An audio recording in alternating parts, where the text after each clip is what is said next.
सच साहब जी, बीच में कोई फोन आ गया था इमरजेंसी, इसलिए बात करना जरूरी हो गया। सच साहब जय हो। बंदी छोड़ की, बंदी छोड़ की बड़ी दया परमात्मा की, परमात्मा की प्यारी आत्माएं जुड़ी थी, अब सब फिर जुड़ जाएंगी।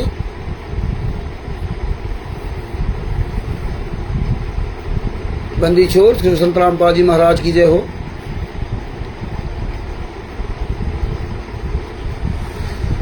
परमात्मा की प्यारी आत्माएं जुड़ती हैं तो फिर मैं अपनी लाइफ स्टार्ट करता हूं, तब तक इंतजार करता हूं। सच साहिब बंदी छोड़ श्री संत रामपाल जी महाराज की जय हो।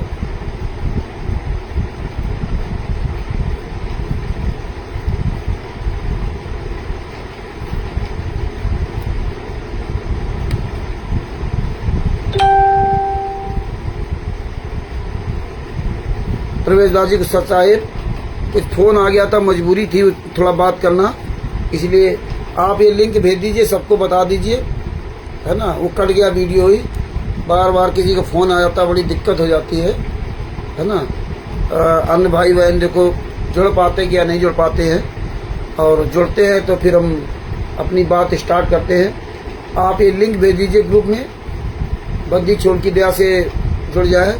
गोविंद जी राजपूत जी को सच साहिब, भगत जी वो थोड़ा एक इमरजेंसी कॉल आ गई थी, इसलिए बात करना कट गया। तो अब साहिब परमात्मा की सभी प्यारे आत्माएं दोबारा फिर जुड़ जाती हैं, अपनी बात फिर आगे स्टार्ट करते हैं। बंदी छोड़ की बहुत बड़ी दया है। लिंक भेज दीजिए ग्रुपों में, जिसमें अन्य भाई बहन भी जुड़ जाए। तो भगत भाई हो,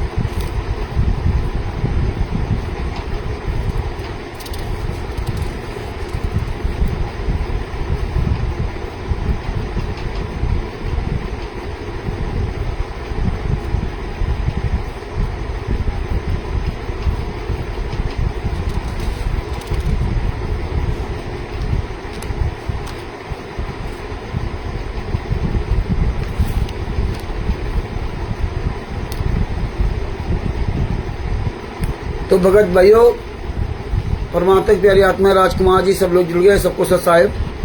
तो भगत जी ये पुस्तक है, इन सबको पढ़ोगे तो आपको पिछली घटनाएं सब याद आएंगी, कुछ समझ में आएगा। जब तक आप पिछला रिकॉर्ड पूरा नहीं समझोगे तब तक आज आप कैसे समझ सकते। इसलिए इन चीजों को पढ़ना बहुत जरूरी है। इन्होंने देखा लिखा आर्य समाज के प्रमुख के गंदे इरादों को जानकर आश्रम के ट्रस्टी ने माननीय रोहतक कोर्ट में उस 2 जनवरी 2005 के विनाशकारी षड्यंत्र रूपी सम्मेलन का स्टे लेने के लिए अर्जी लगाई। माननीय न्यायालय ने मामले की गंभीरता को देखते हुए आर्य समाज के सम्मेलन को स्टे दे दिया। उन दिनों में हरियाणा विधानसभा भंग थी, चुनाव निकट थे, जिस कारण से यह कार्य संभव हुआ। मार्च 2005 में श्री भूपेंद्र हुड्डा सिंह की हरियाणा सरकार के प्रांत के मुख्यमंत्री बने, जो आर्य समाजी तथा जिला रोहतक से संबंध रखते हैं। मुख्यमंत्री को भ्रमित करके उन असामाजिक तत्वों, देखिए इसमें क्या लिख रहे हैं, मुख्यमंत्री को भ्रमित करके उन असामाजिक तत्वों आचार्यों ने एक विशेष योजना के तहत 9 जुलाई 2006 को सतलोक आश्रम कौथा को चारों ओर से घेर लिया। बताइए। और इसके बाद सतलोक आश्रम बरवाला को किसी ने नहीं घेरा। आज इतने 11 आश्रम बन गए हरियाणा में, और सब जगह हरियाणा में 5-6 आश्रम बन गए।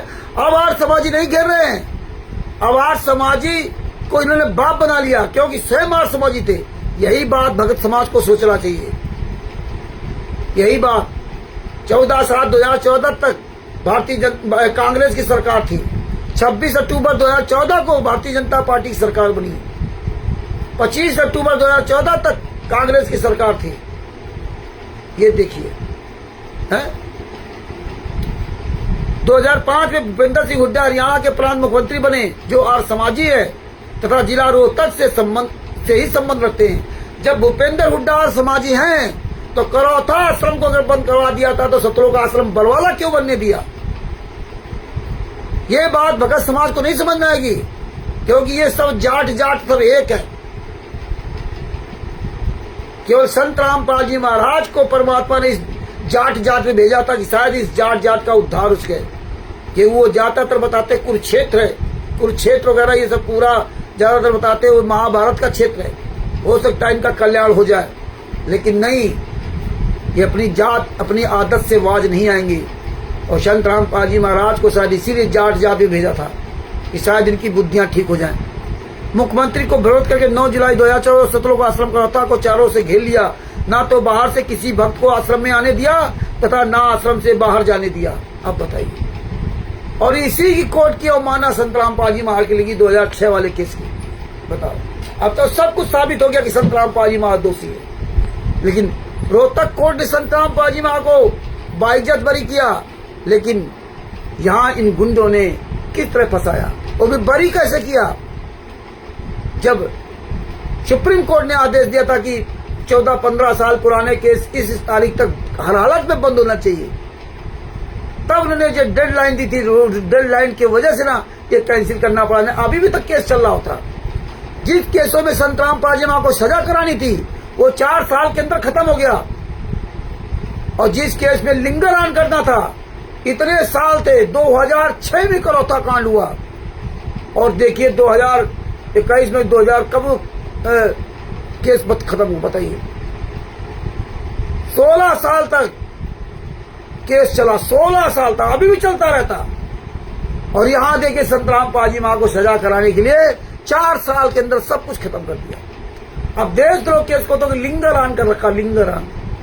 मतलब ये संत रामपाल जी महाराज इस तारीखों पर जाते ही नहीं है। ऐसे ही 30-40 साल तक चलेगा। ऐसे ही देखना है, बीच में फिर कोई घटना कराएंगे और ये घटना का प्रारूप ले रहे हैं।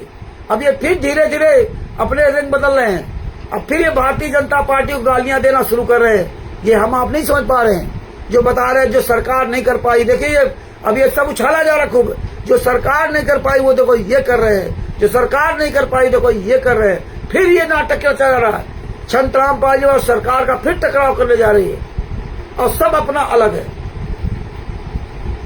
फिर ये टकराव करेंगे, फिर वही काम करने जा रहे हैं। और ये सरकार कैसी है, क्योंकि सरकार बुराई पसंद कर रही है, क्योंकि ये सब मिले हुए हैं, इन सब मिले हुए हैं। इनको कोई मतलब नहीं तुम लोगों से, ना तुम्हारा ही वोट डलवाएंगे और तुम फिर वोट दोगे इनको। क्योंकि ये जो मुहिम दिखा रहे ना, ये एक घर बना दिया, हजारों का अपने ऊपर वो श्रेय ले रहे हैं, क्योंकि इनको नेता बनना है, इनको राजनीति करनी है। ये सब समझना पड़ेगा। आगे क्या लिखा, 9 जुलाई 2014 को सतलोक आश्रम करौता को चारों ओर से घेर लिया। ना तो बाहर से किसी भक्त को आश्रम में आने दिया तथा ना आश्रम से बाहर जाने दिया। पानी तथा बिजली सप्लाई को भी काट दिया। यही करौता आश्रम में हुआ, वही सतलोक आश्रम बरवालम घटना इन्होंने किया। सिर्फ अंतर यह यहाँ राष्ट्रीय समाज सेवा समिति बना ली, और वहां राष्ट्रीय समाज सेवा समिति नहीं बनाई थी, वहां आर्य समाजियों को आगे किया। लेकिन सेम वही घटना है, और ये इसीलिए परमात्मा ने इन गुंडों के द्वारा पुस्तकें लिखवा दी गई थी। इसी तरह बिजली पानी काट दिया, बाहर से खास सामग्री तथा औषधि भी नहीं आने दी। सत्संग सुनने के लिए आश्रम में उपस्थित स्त्रियां, बच्चे, व्रत तथा रोगी 9 जुलाई 2012 तक 9 जुलाई से 12 जुलाई तक 4 दिन भूखे प्यासे बिलखते रहे। हमारे साथ घोर अत्याचार किया। इसके बाद अत्याचार नहीं किया। ये भगत समाज को तो सोचना ही नहीं है। आश्रम में प्रतिमाह होने वाले पूर्णमासी के सत्संग 9, 10, 11 जुलाई का आयोजन था। 9 जुलाई 2006 को सत्संग प्रारंभ हुआ, और 8 जुलाई 2006 को बहुत संख्या में श्रद्धालु सत्संग सुनने के लिए पहुंच चुके थे। यही काम इन्होंने वहां किया था। पहले भक्तों को खूब बुला लिया, खूब भर लिया जितने थे उस समय में। यही आज सतलोक आश्रम बरवाला में किया कि भक्तों को बुला लिया, आओ गुरु जी का आदेश है। यही कोर्ट की अवमानना बुलाया, और यही इन्होंने बरवाला कांड के समय भक्तों को भर के पूरा ठस आश्रम भर दिया। और यही काम यहाँ किया, और यही काम पंजाब में हो रहा है, जो आशुतोष महाराज जी के नाम से। वहां भी गुंडे पूरा कब्जा कर रखा, और भगत समाज को एक आदेश देते हैं, और इनके जो गुर्गे चारों तरफ पले हुए वो संगत को वहां पूरा ठेल देते हैं। संगत तो वैसे हो अंधी गूंगी बहरी है। इस तरह वही हाल यहाँ हो रहा है। सारे धर्म गुरुओं ज्यादातर यही हो रहा है। भेड़ चाल चल रही संगत को इस्तेमाल किया जाता। संगत आई थी ज्ञान सुनने के लिए, ज्ञान के अनुसार चलने के लिए, लेकिन ज्ञान को तो किनारे कर दिया और चली भेड़ चाल चलने लगी। जबकि संतराम पाजी महाराज ने कहा था बिना सबूत देखे तो मेरी बात को स्वीकार मत करना। 8 जुलाई 2014 को आप जिनमें से अधिकतर बच्चे तथा व्रत तथा स्त्रियां रोगी थे, जो संख्या में लगभग, अब देखो बच्चे, व्रत और रोगी, बताइए उस समय कहा था सब में सब जा रहे, तब भी बच्चे, व्रत और रोगी थे, वहां पे रोगी थे। सर परमात्मा की शरण में सब रोगी थे वहां पे ना। अब बताइए रोगी थे, लगभग 5 जात थे। 9 से 12 जुलाई 2006 तक असामाजिक तत्वों ने स्थानीय प्रशासन की मदद से सर्व भक्तों को योजना के तहत बंधक बनाकर रखा। देखिए बंधक बनाकर रखा, खुद लिख रहे हैं। और यही काम इन्होंने बरवाला कांड में किया। औपचारिकता करने के लिए पुलिस भी लगभग 1000 की संख्या उपस्थित थी, परंतु किसी भी उपद्रवी को भगाया नहीं गया था, न ही रास्ता खुलवाया गया। पुलिस भी उनका सहयोग करती रही। उपद्रवी 9 जुलाई 2006 को मुख्यमंत्री भूपेंद्र सिंह हुड्डा को हरियाणा के बहादुरगढ़ शहर में मिले तथा सर्व योजना के परिचय करवाया। मुख्यमंत्री जी का पुनः आश्वासन प्राप्त करके ही 9 जुलाई 2006 को आश्रम को घेरा। उपद्रवी 12 जुलाई 2006 को हजारों की संख्या में गांव डिंगल में इकट्ठा हुए, जो आश्रम करौता से 3 किलोमीटर दूर है। वहां से उस गैर कानूनी भीड़ अनलॉफुल असेंबली, अब ये कानून के अनुसार चल रहे हैं। हाँ, वो भीड़ गैर कानून थी। ये इस तरह से इन्होंने पूरा ये कांड रचा था। हाँ, पुलिस ने उन्हें रोकने की औपचारिकता करनी चाहिए 12:30 बजे, लेकिन उसी समय भीड़ ने पुलिस बल पर ही हमला कर दिया तथा गोलियां चलानी शुरू कर दी। अपने बचाव में पुलिस ने भी जवाब में गोलियां चलाई, जिसमें कुछ उपद्रवी घायल हुए तथा एक की मृत्यु हो गई। इसके पश्चात पुलिस दूर खड़ी होकर देखती रही। अब बताइए, देखती रही। आक्रमणकारी आश्रम पर लगातार गोलियां, पेट्रोल बम तथा पत्थरों से हमला कर रहे थे, जबकि स्वयं ये गोलियां, पेट्रोल बम वहां भी चला रहे थे, जो यहाँ बरवाला आश्रम में किया गया। और जब देखा कि प्रशासन हमारी कोई मदद नहीं कर रहा, तब आश्रम के भक्तों ने अपने लाइसेंसी हथियारों से हवाई फायर की। देखिए ये गुंडे थे, इनके पास हथियार थे, लाइसेंस हथियार। क्यों? तुम तो भक्ति करने आते। ये बात भगत समाज क्यों नहीं सोचता? ये तो भक्ति करने आते, भगत बनने आते। इसीलिए हरामजादों ने जीन से संतराम पाजी माँ को त्रास समझ गए कि वहाँ हथियार चलाओ, क्योंकि संतराम पाजी महाराज जीन में कोई हथियार लेके नहीं रहते थे। संतराम पाजी महाराज जीन में अपनी सुरक्षा के लिए कोई हथियार लेकर भक्तों को नहीं रखते थे, लेकिन इन गुंडों ने इसीलिए संतराम पाजी महाराज को कब्जा करके वहां भेजा था, क्योंकि उनको अब एहसास हो गया था कि संकट बढ़ रही है, दान आन का पैसा खूब आएगा और काल ब्रह्म भी अपनी पूरी ताकत लगाता है। इनकी बुद्धि आन कर दी और ये जानते थे कि आने वाले समय में जम करके पैसा आएगा, और इन्होंने पूरी प्लानिंग के तहत, कि प्लानिंग तो काला ब्रह्म बुद्धि देता ना, और इन्होंने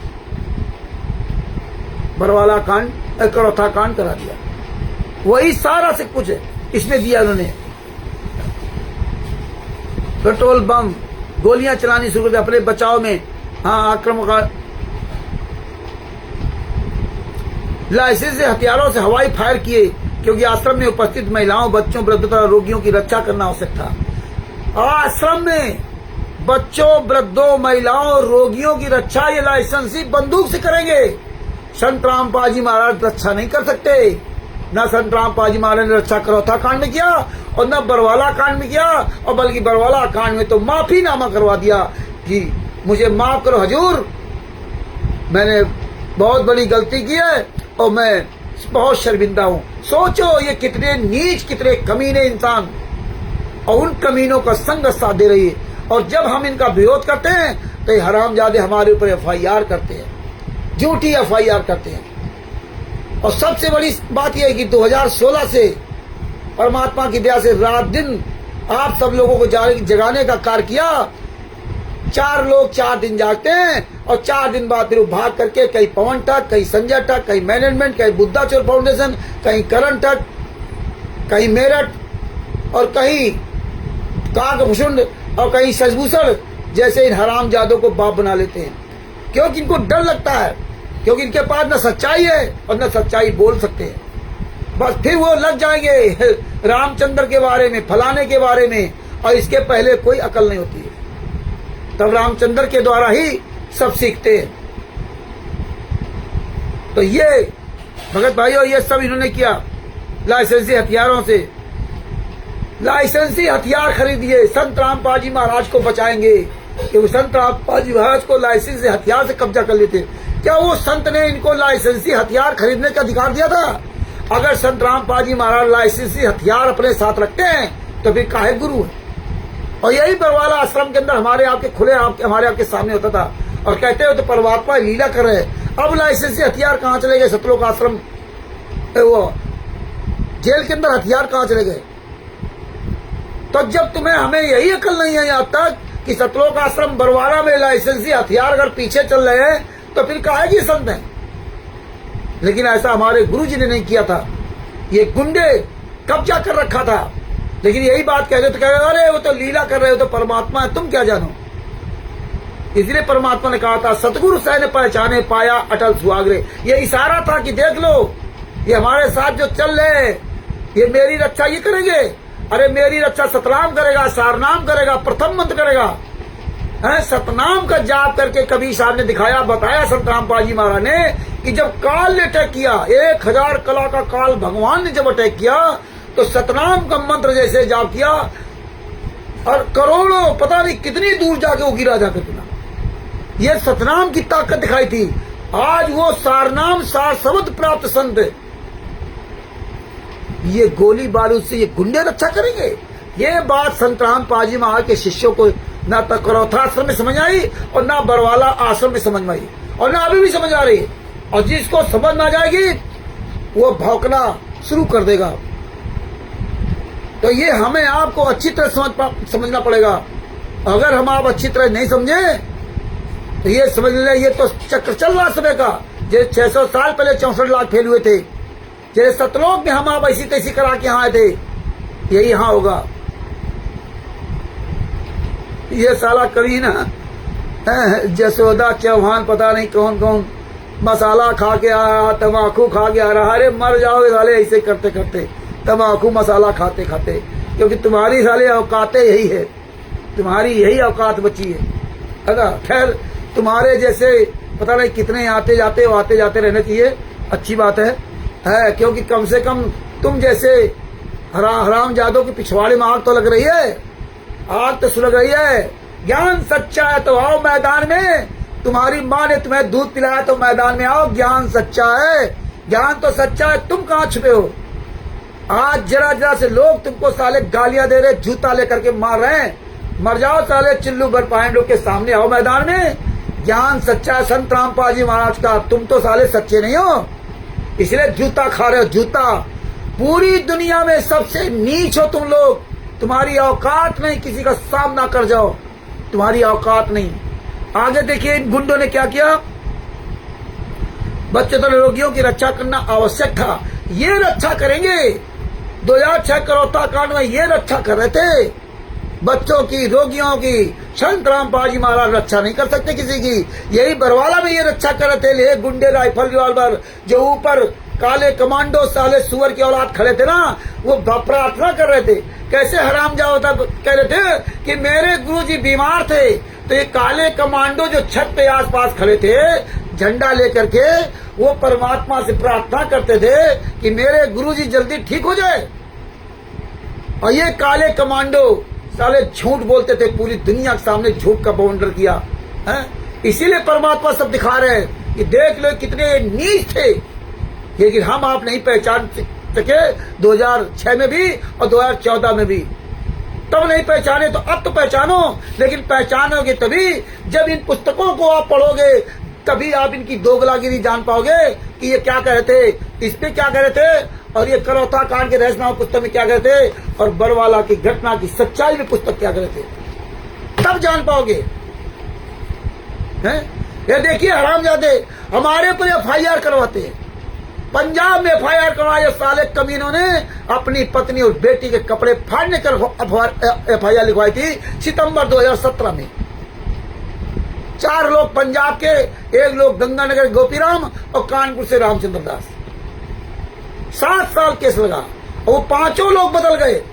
गोपीराम चला गया मैनेजमेंट में, करण अपना अलग हो गया, सारे लोग बदल गए, लेकिन दास अलग केस वहां लड़ा।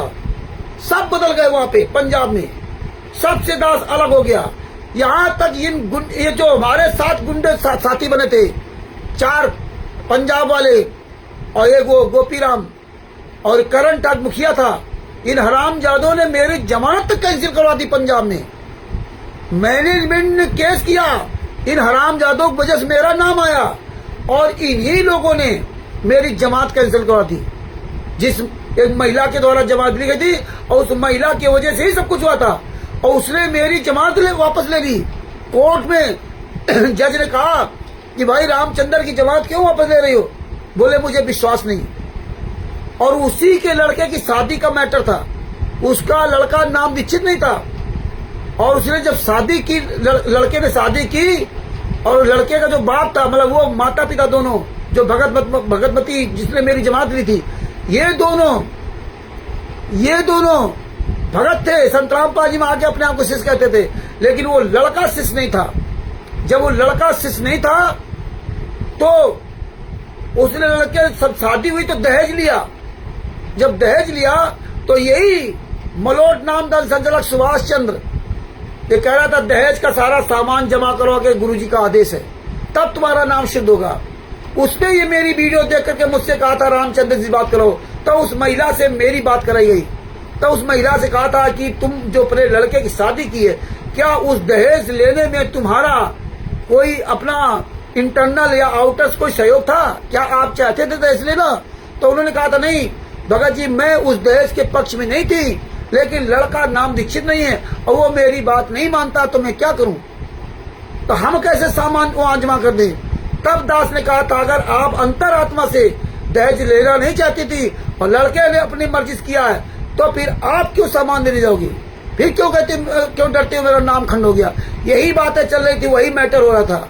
और उस महिला के पक्ष में हमने बात की और तब उस महिला ने जमात ली और उसी महिला ने जमात वापस ले ली। लेकिन बंदी छोड़ की दया देखिए, वहीं पंजाब में दास ने कह दिया था आज के बाद किसी भगत के यहाँ नहीं जाऊंगा, और बहुत घटनाएं वहां हुई। और फिर जज ने कहा कि रामचंद्र जी आपकी जमानत तो कैंसिल हो गई। और जो इनका वकील था जसपाल औलख, उसने सितंबर 2017 में केस मुकदमा लगाया गया और इसने 10 जुलाई 2020 को चार्जशीट दाखिल करवाया। अब इसमें लो 3 साल बाद चार्जशीट दाखिल हुई, 3 साल बाद, और जबकि मैक्सिमम 90 दिन में चार्जशीट दाखिल होनी चाहिए। ये करण ठग हरामजादों ने ये तो संत रामपाल जी महाराज के बरवाला कांड से भी बड़ा कांड कराया था हम लोगों के साथ में। 3 साल बाद चार्जशीट दाखिल हुई और 4 साल में संत रामपाल जी महाराज केस खत्म हो गया। और दिसंबर 2019 में मुझे पता चला शशभूषण के द्वारा, तब वो ई कोर्ट सर्विस, हम संत रामपाल जी महाराज सबका केस देख रहे थे, लेकिन अपना नहीं देखा था। तो जब उसमें देखा कि दिसंबर 2019 तक चार्जशीट दाखिल हुई, तब हमने उस जसपाल औलख वकील से बात किया। तब उसको मैंने काफी हमारी उससे बहस हुई, सारा रिकॉर्ड आज भी रखे। तो उसने हमें गालियां भी दी, तो उसको जम करके उसको वायरल किया था, पूरे भारत में पूरी दुनिया में उसको नंगा किया था। और जब नंगा किया था तो उसने ये सब जलन बस कि मुझे जेल भेजना था, पंजाब की जेल में, कि दोबारा रामचंद्र को फिर जेल भेजा जाए, ये पूरी ताकत लगा दी। और उस वकील ने वो सारे स्टिकर वगैरह फोटो करके जो करण ठग ने, हरामजादे करण ने, इस सब ने पूरी फाइल बना के जज को दिखाया था। तब जज ने कहा, उसमें हरीश साथे जाता था, तब जज ने कहा कि रामचंद्र जी अब ये मत करना और तुम्हें जब कोई जरूरत पड़े तो मुझे बताना। हमने ठीक सर, अब ये मत करना, नहीं करेंगे। और तब मैंने जज से कहा था, जब इन्होंने मेरी जमात कैंसिल कर दी, और तब जज ने कहा कि भाई आपकी तो जमात कैंसिल कर दी है, कैंसिल हो गई, आपको जमात करानी पड़ेगी। और ये वकील और करण ठग, ये साले हरामजादे, ये सब चाहते थे किसी तरह रामचंद्र जेल जाए। ये सब एक तरफा थे, 5 लोग, इनसे कुछ कहो तो मानने नहीं था। वो गोपीराम थोड़ा गंगानगर का था, कुछ मानता था, बाद बाकी वो भी मतलब एक जगह नहीं रुकता था। तो दास ने कहा कोई बात नहीं। और हरीश मेरे साथ गया था, मुजफ्फरनगर का हरीश, और हरीश से मैंने कहा था, आज भी हरीश मुजफ्फरनगर वाले फोन से बात कर लेना, आज भी यही कहा था कि हरीश जी मैं जेल चला जाऊंगा, मेरी जमात कैंसिल हो गई और मैं जेल चला जाऊंगा, और तुम रोना धोना नहीं, ना मेरी जमात कराना, मेरा बैग लेना, अपना सीधे घर चले जाना, मैं जमात नहीं कराऊंगा। मैं जमानत कराऊंगा ही नहीं, मैं कोई जमानत की नहीं दूंगा। और वही हाल हुआ। और जब जज के सामने गए, हरीश साथ में था, आज भी गवाह है, और जज साहब ने कहा रामचंद्र जी आपकी जमानत कैंसिल हो गई, हाँ आप अपनी जमानत कराइए। हमने सर मेरा यहाँ कोई नहीं है और मैं वकील को फीस नहीं दे सकता, मेरे पास इस व्यवस्था नहीं है, मेरे पास इतना पैसा नहीं कि मैं वकील को फीस दे सकूं, तो फिर आपको कहना जेल जाना पड़ेगा। हमने जैसा सर आपका आदेश, वो 3 बार मुझसे जज ने कहा, और तीनों बार हम आंखों में आंख डाल करके, हमेशा याद रखना किसी भी अधिकारी से जज से बात करना तो आंखों में आंख डाल करके बात करना, रियलिटी अपनी बात करना, अपनी सच्चाई बताना। हमने कहा सर आपकी जैसा आदेश। इसके बाद आखिर में कहा कि तुम्हारे पास हरीश जी क्या है? बोले बा हमारे पास मोटरसाइकिल है। मुझसे पूछा तुम्हारे पास क्या है? हमने कहा मेरे पास ई रिक्शा है। बोले कागज लाए हो? हमको नहीं सर कागज तो नहीं लाए। हरीश ने जेब से निकालना चाहा तो कुछ कागज निकाल रहे थे, तो वो जज ने सोचा कि एक पैसे निकालने क्या है। बोले नहीं पैसे की जरूरत नहीं है, पैसे की बात नहीं। तब इनसे पूछा, हमने कहा ये हमारे गुरु भाई हैं। बोले तुम्हारे पास क्या? बोले मोटरसाइकिल है। तो बोले ठीक अगली तारीख पर आना तो कागज लेते आना। देखिए अगली तारीख पे आना तो कागज लेते आना। वकील जो इतना गुंडा वकील था पंजाब में मलोट में, वो हरामजादा राष्ट्रीय समाज सेवा समिति गुंडों का, जो इतनी बड़ी गुंडा पार्टी जिन्हें संतराम पाजी माँ को सजा करवाती, जिसने संतराम पाजी माँ को पूरी दुनिया के दिखावे में घुटने टिकवा दिए। संतराम पाजी माँ घुटने कभी नहीं टेक सकते दुनिया के दिखावे में। मेरी बातों को समझना अच्छी तरह से ना। इसके अलावा देखिए वहां पे परमात्मा ने दया की, कुछ भी नहीं हुआ। अगली तारीख पर गए, हरीश जी ने अपने कागज दिए और मात्र 400-500 रुपए लगे थे जो खर्चा वो हमने इसलिए अपनी कुछ नहीं कहा था, जमा नहीं करे थे, इसलिए हरीश से बताया था। और देखिए बंदी छोड़ की दया है, और इनके सबके मुंह धुआं हो गए। टाइम जरूर लगा लेकिन अंत में सत्य की जीत हुई। तो ये मत समझना कि परेशानियां तो आएंगी। यही हमारी आपकी असली पहचान हो रही है, यही हमारी आपकी असली मतलब ये रमाकांत राठौर जी को सच साहिब, अरविंद जी को सच साहिब, यही हमारा आपका जो ना, और भी जो भाई बहन जुड़ रहे हैं सबको सच साहिब। यही ये है वक्त है, ये वो वक्त है कि याद इस समय आप अपने गुरु के लिए अगर न्यौछावर हो गए तो याद रखना तुम्हें कोई भी पार होने से रोक नहीं सकता। अगर आप अपने गुरु के इस दुख में दुखी नहीं हुए, और आप जितना तुम्हारे अंदर क्षमता उतना आप करिए। नहीं कुछ कर सकते, अपनी आत्मा से रो तो सकते हो, अपने गुरु को याद कर सकते हो। मेरा गुरु 11 साल तक मैं तस्वीर नहीं देख पाया असली। जितना तुम्हारे अंदर क्षमता हो, परमात्मा तुम्हारे दिल की आवाज सुनता और तुम्हारा सबका वीडियो में चला जाएगा। तो इन लोगों ने वहां हमारे साथ वो षड्यंत्र किया था। मैं अकेला जाता था, अकेला आता था, कोई बाल बाका नहीं कर पाया। यहाँ से डंके चोट पे वीडियो बनाया जाता था, जूता चला के वीडियो बनाया जाता था। कोई राष्ट्रीय समाज सेवा समिति गुंडा टच करने नहीं आया। पता नहीं कितने FIR इन्होंने हमारे खिलाफ जगह जगह करने के तमाम तरह के नाटक किए, तमाम तरह के हमारे पास लेटर भेजे। और इसके बाद देखिए शामली में सतलोक आश्रम शामली का गुंडा देशराज ने मेरे खिलाफ अगली साल FIR किया था। वहां से मेरे पास फोन आया थाने से, थाना ने कहा कि आप यहाँ आइए, कोर्ट में आइए, ये आइए। हमने कहा पहले वहां पर नोटिस भेजिए, नहीं भेजा तो नहीं गए। और उसके बाद इतने सबूत भेज दिए कि वो केस अपने आप वहां खारिज हो गया। तब वहां से एक पुलिस मैंने आया था यहाँ मेरा पता लिखने के लिए, क्योंकि मेरा पता नहीं लिखाते। इनको पता सब पता है मेरा, लेकिन पता नहीं लिखाते। ये अनजान बनकर काम करते हैं। बाद में वो अधिकारी वहां से भेजा था कि भैया अगले आदमी केस खत्म हो गया, सब कुछ खत्म हो गया, उसका कोई पता ही नहीं किसने लिखा। तब वो यहाँ पता लेने आया था। और देखिए दूसरा केस लगवा दिया। ये जो सुल्तान नामक कोई व्यक्ति है, इनका बड़ा खास आदमी, वो हरामजादे ने लगा दिया कि वो हम कैराना से सामान लेके जा रहे थे सतलोक आश्रम शामली में भंडारा के लिए। तो रास्ते में वो अजय उप्रीत दास और मनोज बिजनौर का, अजय उप्रीत दास हरियाणा का, बिजनौर का मनोज और सोनू नाम का व्यक्ति मेरठ का, और कानपुर से रामचंद्र दास, ये चारों लोगों ने मुझे घेर लिया और कहा साले आज तुमको मैं जिंदा नहीं छोड़ूंगा, आज जिंदा नहीं जाने देगा, आज बहुत अच्छी तरह तुम फंसे हो। और प्रीत दास के हाथ में लोहे की राड थी और रामचंद्र और ये सब लोग जो ना लाठी डंडा लिए थे, इन लोगों ने हमें सबको मारा। और वहीं बगल के आसपास पता नहीं कौन गांव बताया कि यहाँ के दो लोगों ने हमें बचाया करना। और करनाल में बिर्क अस्पताल में इलाज करवाया, वहां की इलाज की जो ना पूरी कॉपी से लगा रखी करनाल की। बिर्क अस्पताल वाले से फोन करके पूछा, वो सारे सबूत भेजे उसके पास। उसने कहा ठीक, मैं कल चेक करके बताता हूँ। दूसरे दिन मुझे वो सब चेक कर शाम को 6 बजे भेजा था। बोले अब मैं तो घर चला आया हूँ, क्योंकि तब मुझे पता चला कि अस्पताल में जिसका जो भी इलाज होता है उसका पूरा रिकॉर्ड रखा जाता है। भारत दास जी को सच साहेब पूरा रिकॉर्ड रखा जाता है। अनूप दास जी को सच साहेब पूरा रिकॉर्ड रखा जाता। तब मुझे पता चला। वो दूसरे दिन पूरा रिकॉर्ड देख के बताया, बोले नहीं ये तो कहीं गिर गिरा गया था, हल्की फुल्की चोट लगी थी, और ये नॉर्मल टेस्ट है जो हर व्यक्ति के ऐसे जांच की जाती, टेस्ट किया था। बाकी इसमें कोई लड़ाई झगड़े का नहीं केस आया हमारे पास, और हमारा तो कोई मेडिकल है ही नहीं जो कायदे उससे बात किया।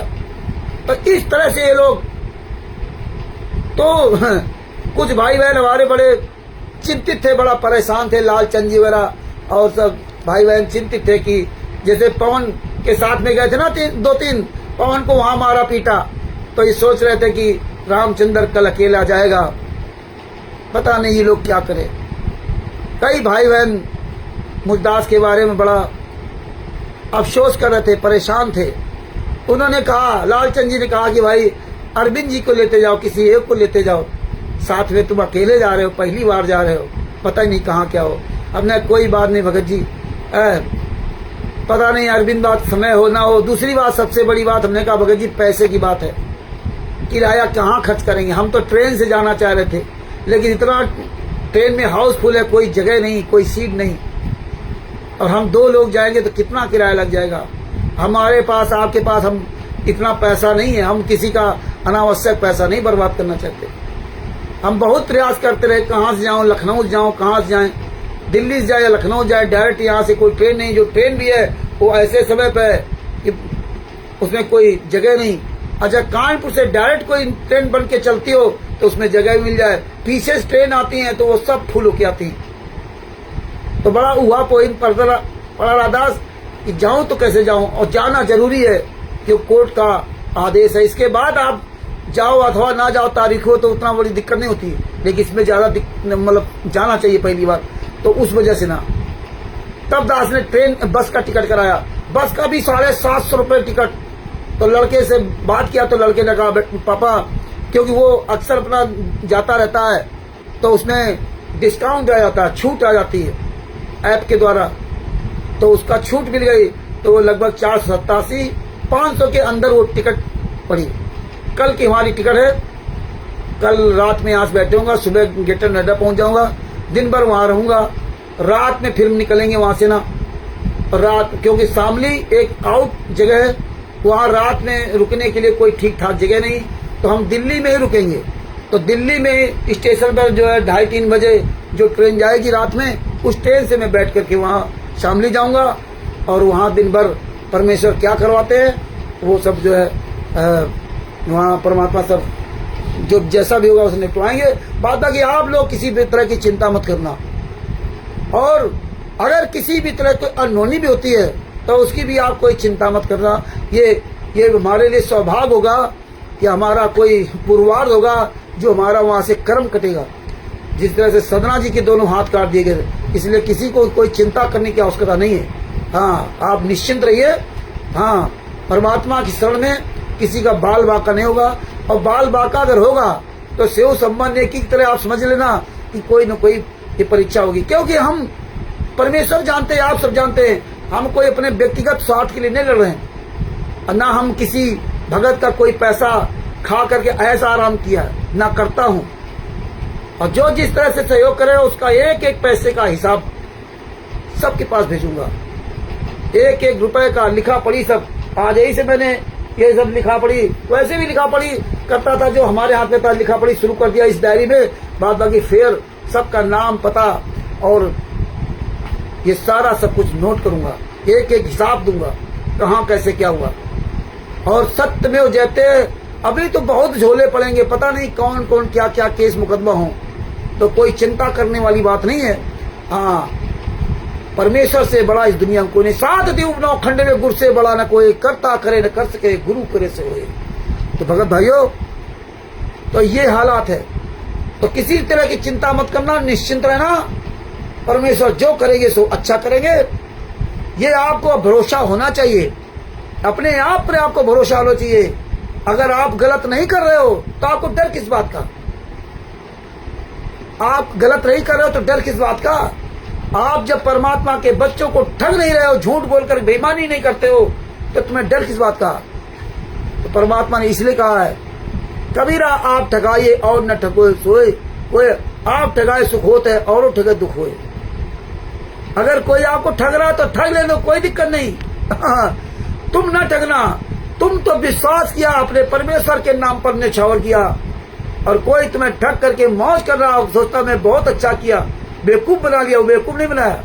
कबीरा आप ठगाइए और न ठगिए कोई, आप ठगाए सुख होते है और ठगे दुख होए। वो तो वो हमेशा दुखी रहेंगे।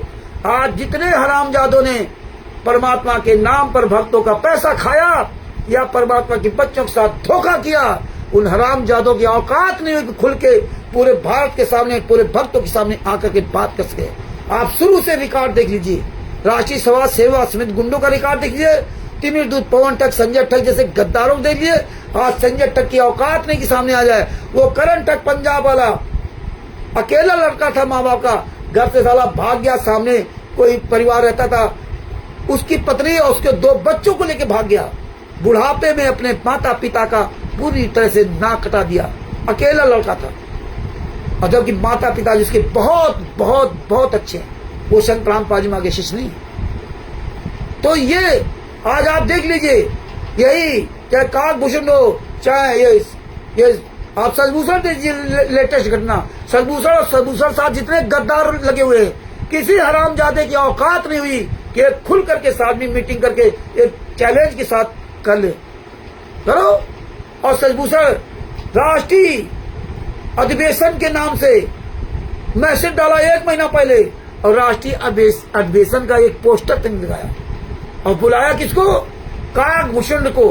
काकभूषण को बाप बना लिया, और इन सबको काकभूषण की तरफ झोंकना था, और काकभूषण की तरफ झोंक दिया। और ये कोई नहीं गया, ये राकेश वर्मा, इस सारा सुअर की औलाद जो सारा टर कर रहा, कभी जिंदगी में भौंका नहीं अपने गुरु के लिए, कभी नहीं बोला। और तब हम इसको परमात्मा की दर्शना वकील से बात करने का तरीका बताते रहे, कैसे बात करो, ऐसे बात कर। अब वकील से बात नहीं करेगा, इसकी औकात नहीं है कि राष्ट्रीय सभा सेवा समिति किसी गुंडे को फोन करके बात कर सके, या उस वकील को बात कर, अर्जुन शिवराम से बात कर सके। ये इतने काय डरपोक है। ये कोई साला हरामजादा राष्ट्रीय अधिवेशन नहीं गया।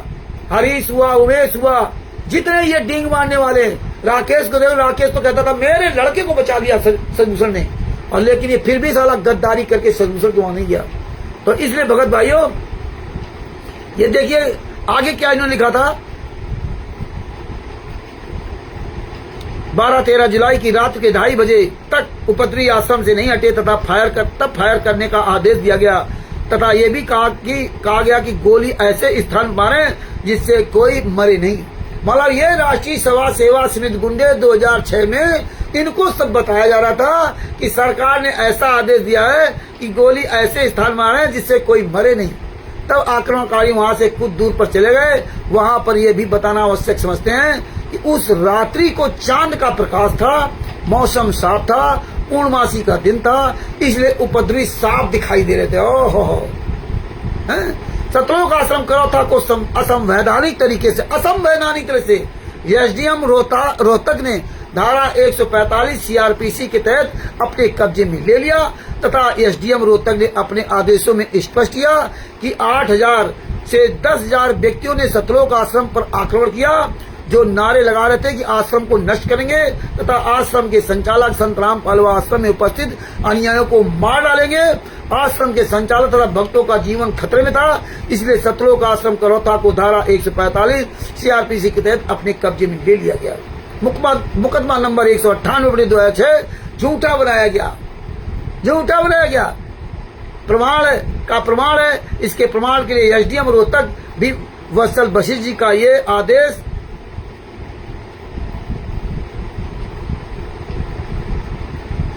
4/99/12/7/2006 अपने आप में स्वतः प्रमाण है, जिसमें स्पष्ट कहा कि एसएचओ थाना सदर रोहतक श्री राजेंद्र सिंह एसआई ने उपरोक्त स्थिति को देखते हुए एसडीएम रोहतक से प्रार्थना की कि आश्रम में उपस्थित अनुयायियों की जान को खतरा है, इसलिए उन्हें किसी सुरक्षित स्थान पर भेजा जाए।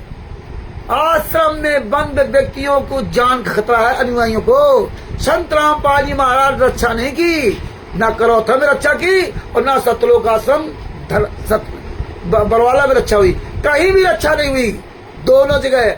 अब इनके आश्रम चल रहे, अब कोई आक्रमणकारी नहीं आ रहा, अब कोई सरकार इनसे नहीं बोलेगी, अब कोई आज समाजी नहीं इन पर आक्रमण करेगा, अब कोई नहीं बोलेगा, अब सब चंगा। यही बात भगत समाज को समझना पड़ेगा, अब सब चंगा। संत रामपाल जी महाराज किसी नहीं बचा सकते।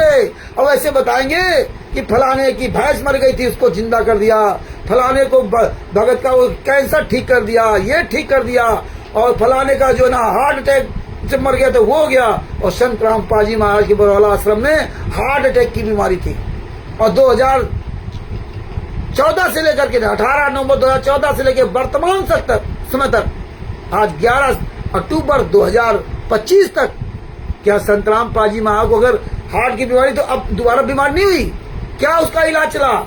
ये भगत समाज नहीं पूछेगा, है? नहीं जानते थे, लेकिन अब तो जान गए हो। ये बात अपने दिमाग में भर लीजिए और आप भी ऐसे पूरी दुनिया के सामने वायरल कीजिए। और आगे क्या लिखा था?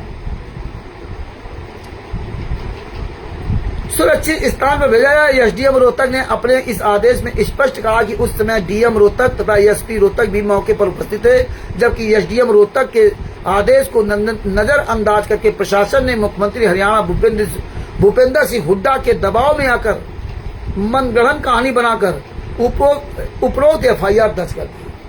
भूपेंद्र हुड्डा के दबाव में आकर एफआईआर दर्ज कर दी, लेकिन भूपेंद्र हुड्डा के दबाव में उस प्रशासन ने सतलोक आश्रम बरवाला को बनने से नहीं रोका।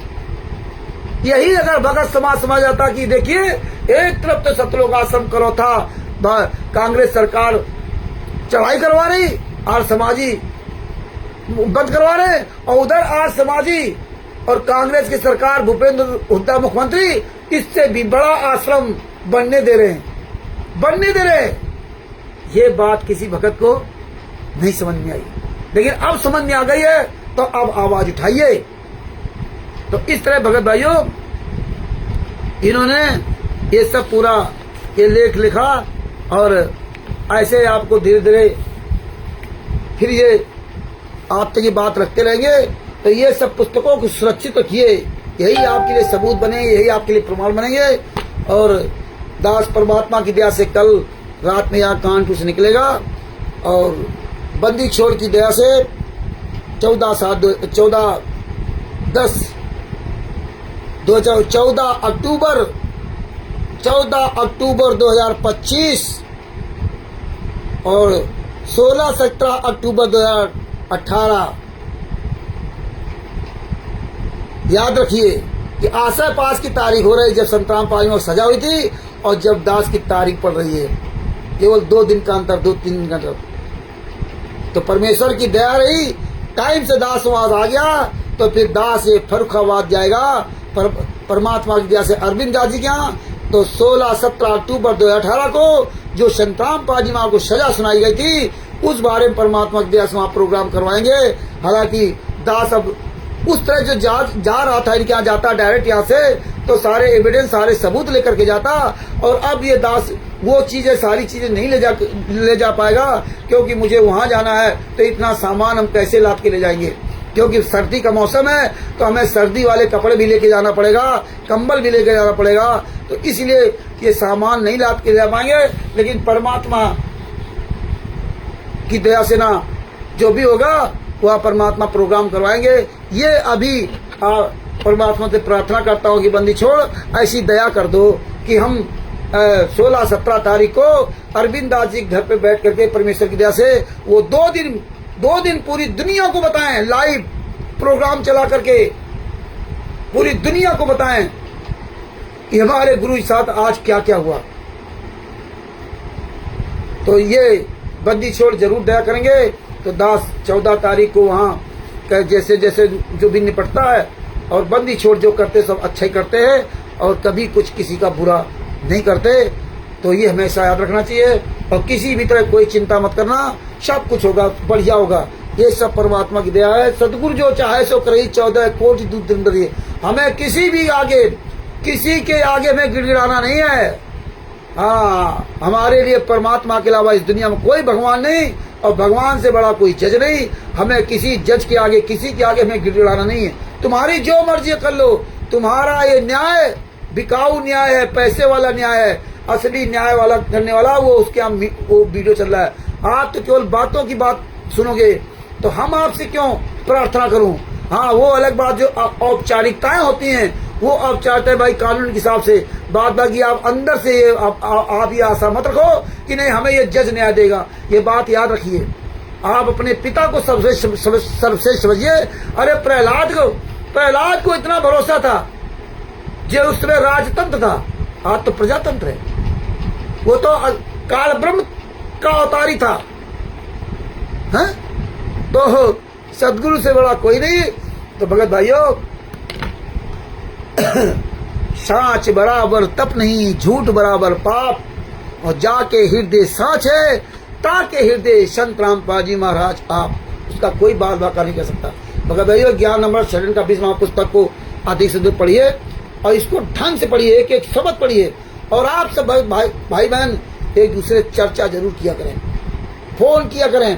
प्रवेश जी है, अरविंद जी, सब लोग जहां जिसको टाइम मिले हमसे फोन कर लिया करो, चर्चा किया करो। चर्चा करे तो चौहटे, ज्ञान करे तो दोए, और ध्यान रहे तो एकला और न दूजा कोई। भाइयों, दास अपने शब्दों को यही विराम देता है। हम आप सभी भाई बहन मिल करके अपने बंदी छोड़ की जय बोलते हैं। बंदी छोड़ सदगुरु संत रामपाल जी महाराज की जय हो। बंदी छोड़ पूर्ण ब्रह्म पूर्ण परमेश्वर सदगुरु संत रामपाल जी महाराज की जय हो। जितने भी भाई बहन जुड़े हैं सबको मुद्दास की ओर से सच आए। बंदी छोड़ सदगुरु संत रामपाल जी महाराज की जय हो। ओम प्रकाश जी साहब, हरिदास जी साहब, अरविंद जी साहब, और जो भाई बहन सब जुड़े, दीपक दास जी को, सबको मुझे रामचंद्र दास के सच साहेब जय हो। बंदी छोड़।